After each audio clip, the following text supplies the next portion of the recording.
டேய் அம்மு, இங்க பாருடா, எமகால ரேசெட்டாருக்கு 10,000 ஆஃபர் போட்டிருக்காங்கடா. ஆமாடா. எடுத்தாடா, எனக்கு கால்லாம் வலிக்குது, எங்கனாலும் நடந்தானே போறேன். சரி நெக்ஸ்ட் மந்த் பார்ப்போம். இந்த கமிட்மெண்ட்ஸ்லாம் வாங்கி அடுத்த மாதம் பார்ப்போம். One eternity later.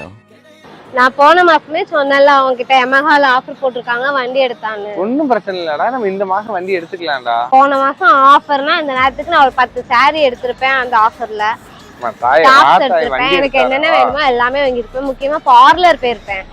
நம்ம சண்டை போட்டே வராங்க, என்னன்னு போய் பாப்போம். என்னாச்சு சார்? என்னாச்சு மேடம்? வாங்க மேடம், எதனால உள்ள போய் பேசிக்கலாம். வாங்க. என்னாச்சு மேம்?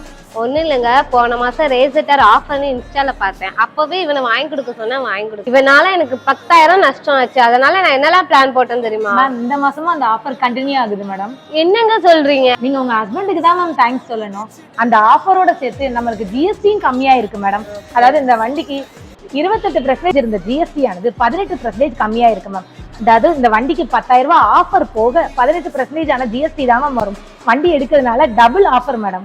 10,000 ரூபாய் ஆஃபருக்கு என்னை திட்டி தானே இந்த ஷோரூம் கூட்டு வந்த பாத்தியா? என்னாலதான் உனக்கு டபுள் ஆஃபர் கிடைச்சிருக்கு. உங்களுக்கு டபுள் ஆஃபர் வேணா உடனே நம்ம ஷேரன் ஆட்டோஸ்க்கு வாங்க.